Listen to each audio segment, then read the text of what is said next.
Welcome to Sravya TV. ముందుగా headlines చూద్దాం. Aasara pension తిరిగి ఇవ్వమని నోటీసులా మాజీ మంత్రి కేటీఆర్.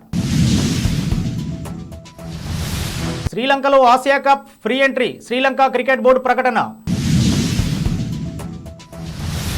కంపార్ట్మెంట్లన్నీ ఫుల్, శ్రీవారి దర్శనానికి 30 గంటల సమయం. వింబుల్డన్ మహిళా సింగిల్స్లో ఇవాళ తుదిపోరు. త్వరలో వాట్సాప్లో ఆర్టీసీ టికెట్లు. చెర్లపల్లి రైల్వే స్టేషన్ నిర్మాణం 98% పూర్తి, ఎక్స్ వేదికగా కేంద్ర మంత్రి కిషన్ రెడ్డి వెల్లడి. బీఆర్ఎస్ నుంచి కొనసాగుతున్న వలసలు, కాంగ్రెస్ తీర్థం పుచ్చుకున్న ఎమ్మెల్యే అరికపూడి గాంధీ. ఒడిశాలో ఘోర రోడ్డు ప్రమాదం, హైదరాబాద్కు చెందిన 3 మృతి. రైల్వే శాఖ కీలక నిర్ణయం, 46 రైళ్లలో 92 అదనపు జనరల్ బోగీలు. ముంబైలో ప్రాజెక్టులను ప్రారంభించనున్న ప్రధాని నరేంద్ర మోదీ. దొంగ హామీలతో గద్దెనెక్కిన రేవంత్ ప్రభుత్వం వింత చేష్టలు మొదలుపెట్టిందని మాజీ మంత్రి కేటీఆర్ విమర్శించారు. ఏవో కారణాలు చూపిస్తూ ఆసరా పెన్షన్ లబ్ధిదారుల సొమ్మును వెనక్కి పంపమని నోటీసులు పంపిస్తుందని ఎక్స్ వేదికగా ట్వీట్ చేశారు. భద్రాద్రికి చెందిన మల్లమ్మకు ఆసరా పెన్షన్ కింద వచ్చి 1.72 లక్షలు వెనక్కి కట్టాలని నోటీసు ఇవ్వడం అవమానీయమని మండిపడ్డారు. ఈ చర్యలు మానకుంటే రేవంత్ ప్రభుత్వంపై ప్రజలు తిరగబడతారని హెచ్చరించారు. మహిళా టీ20 ఆసియా కప్ మ్యాచ్లు వీక్షించేందుకు ప్రేక్షకులకు ఉచిత ప్రవేశం కల్పిస్తామని శ్రీలంక క్రికెట్ బోర్డు ప్రకటించింది. ఈ నెల 19న డంబుల్లా వేదికగా జరిగే తొలి మ్యాచ్ లో యుఏఈతో నేపాల్ తలపడనుంది. అదే రోజు భారత్ పాకిస్తాన్ మధ్య హై వోల్టేజీ మ్యాచ్ జరగనుంది. గ్రూప్ ఏలో భారత్ పాకిస్తాన్, యుఏఈ, నేపాల్ ఉన్నాయి. Group below Bangladesh, Sri Lanka, Malaysia, Thailand ఉన్నాయి. మొత్తం 15 మ్యాచ్లు జరగనున్నాయి. తిరుమలలో భక్తుల రద్దీ కొనసాగుతోంది. స్వామివారి దర్శనానికి 30 గంటల సమయం పడుతోంది. కంపార్ట్మెంట్లన్నీ నిండి కృష్ణతేజ గెస్ట్ హౌస్ వరకు భక్తులు క్యూ లైన్ లో వేచి ఉన్నారు. నిన్న శ్రీవారిని 63,493 మంది దర్శించుకున్నారు. శ్రీవారి హుండీ ఆదాయం 4.69 కోట్లు సమకూరింది. వింబుల్డన్ మహిళా సింగిల్స్ లో ఇవాళ తుదిపోరు జరగనుంది. సాయంత్రం 6:30 జరిగే ఫైనల్లో క్రెజికోవా పావోలిని తలపడనున్నారు. వీరిద్దరూ వింబుల్డన్ ఫైనల్ చేరడం ఇదే తొలిసారి. క్రెజికోవా ఫ్రెంచ్ ఓపెన్ గా గెలవగా పావోలిని ఖాతాలో ఒక గ్రాండ్ స్లామ్ లేదు. 2016లో సెరెనా ట్రోఫీ గెలిచాక ప్రతి వింబుల్డన్ లోనూ కొత్త ఛాంపియన్ పుట్టుకొస్తున్నారు. ఈసారి అదే ఆనవాయితీగా కొనసాగుతోంది. టీజీఎస్ఆర్టీసీ బస్ టికెట్లను తన ప్లాట్ఫామ్ ద్వారా విక్రయించేందుకు వాట్సాప్ యోచిస్తోంది. ఇప్పటికే ఈ విషయంపై చర్చలు జరుపుతున్నామని WhatsApp business India head Ravi Garg వెల్లడించారు. ప్రస్తుతం హైదరాబాద్ మెట్రో టికెట్లు వాట్సాప్ లో బుక్ చేసుకునే వీలున్న సంగతి తెలిసింది. ఇదిలా ఉంటే యూపీఐ ద్వారా బస్సుల్లో టికెట్లు విక్రయించేందుకు ఆర్టీసీ సిద్ధమైంది. బులెటిన్ లో షార్ట్ బ్రేక్ తీసుకుందాం.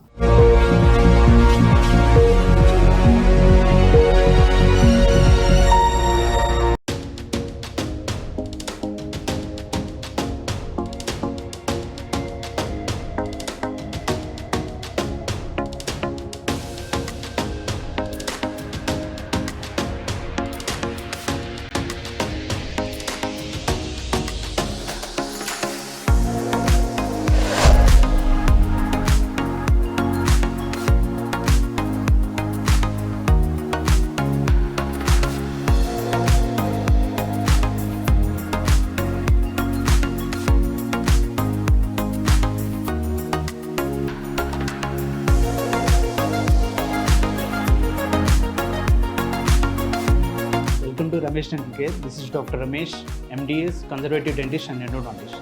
At Ramesh Dental Care, we are dedicated to providing the top quality dental care in a friendly and welcoming environment.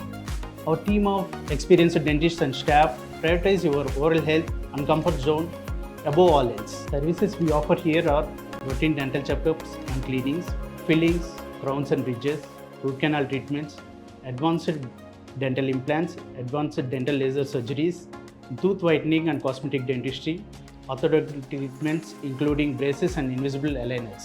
Hello, I'm Dr. Uma Abdallah, co-founder of Ramesh Dental Care. I'm the chief periodontist and implantologist in RDC. Here in RDC, we provide honest patient education. That is, with us, you are a partner in your own dental treatment plan. In RDC, we provide same-day emergency treatment plan. Same-day emergency dental treatment is always on call 24/7 in RDC.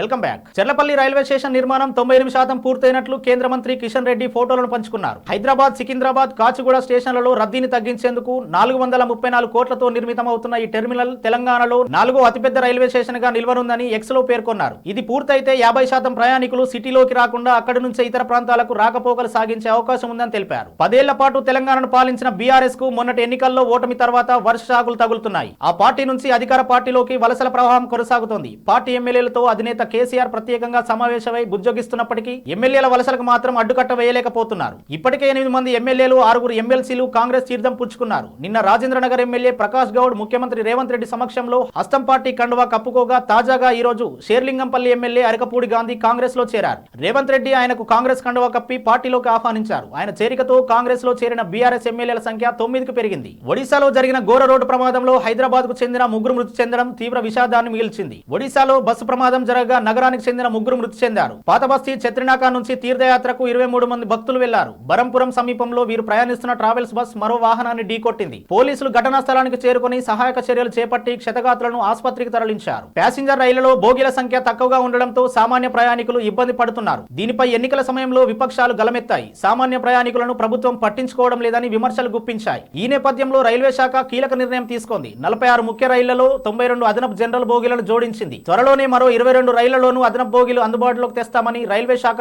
తెలిపింది. 2024-25 నుంచి 2025-26 ఆర్థిక సంవత్సరం కల్లా మరో 10,000 non AC కోచ్ల తయారీకి ప్రణాళికలు రూపొందించినట్లు railway శాఖ ఈ నెల ప్రారంభంలో ప్రకటించింది. వీటిలో 4,485 నాన్ ఏసీ కోచ్లను 2024-25లో, మరో 5,444 నాన్ ఏసీ కోచ్లను 2025-26లో ఉత్పత్తిని చేస్తామని వెల్లడించింది. భారత ప్రధానమంత్రి నరేంద్ర మోడీ ఈ రోజు దేశ ఆర్థిక రాజధాని ముంబై నగరంలో పర్యటించనున్నారు. ఈ సందర్భంగా దాదాపు 29,400 కోట్ల రూపాయలతో చేపట్టనున్న వివిధ ప్రాజెక్టులకు ప్రారంభోత్సవం, శంకుస్థాపన చేయనున్నారు. ముంబైలోని గోరేగావ్లోని నెస్కో ఎగ్జిబిషన్ సెంటర్ కు సాయంత్రం 5:30 చేరుకోనున్న ప్రధాని అక్కడ రోడ్లు, రైల్వేలు, ఓడరేవు రంగాలకు సంబంధించిన పలు ప్రాజెక్టులను ప్రారంభించనున్నారు. దీని తర్వాత సాయంత్రం 7 గంటలకు బాంద్రా కుర్లా కాంప్లెక్స్ లో ఐఎన్ఎస్ టవర్స్ ను మోడీ ప్రారంభించనున్నారు. హెడ్లైన్స్ మరోసారి చూద్దాం. ఆసరా పెన్షన్ తిరిగి ఇవ్వమని నోటీసులా మాజీ మంత్రి కేటీఆర్. శ్రీలంకలో Asia cup free entry, Sri Lanka cricket board ప్రకటన. కంపార్ట్మెంట్లన్నీ ఫుల్, శ్రీవారి దర్శనానికి 30 గంటల సమయం. వింబుల్డన్ మహిళా సింగిల్స్ లో ఇవాళ తుదిపోరు. త్వరలో వాట్సాప్ లో ఆర్టీసీ టికెట్లు. చెర్లపల్లి రైల్వే స్టేషన్ నిర్మాణం 98% పూర్తి, ఎక్స్ వేదికగా కేంద్ర మంత్రి కిషన్ రెడ్డి వెల్లడి. బీఆర్ఎస్ నుంచి కొనసాగుతున్న వలసలు, కాంగ్రెస్ తీర్థం పుచ్చుకున్న ఎమ్మెల్యే అరికపూడి గాంధీ. ఒడిశాలో ఘోర రోడ్డు ప్రమాదం, హైదరాబాద్ కు చెందిన 3 మృతి. రైల్వే శాఖ కీలక నిర్ణయం, 46 రైళ్లలో 92 అదనపు జనరల్ బోగీలు. ముంబైలో ప్రాజెక్టులను ప్రారంభించనున్న ప్రధాని నరేంద్ర మోదీ. ఇవి ఇప్పటివరకు అప్డేట్స్. మరో బులెటిన్లో మళ్ళీ కలుద్దాం. చూస్తూనే ఉండండి శ్రావ్య టీవీ.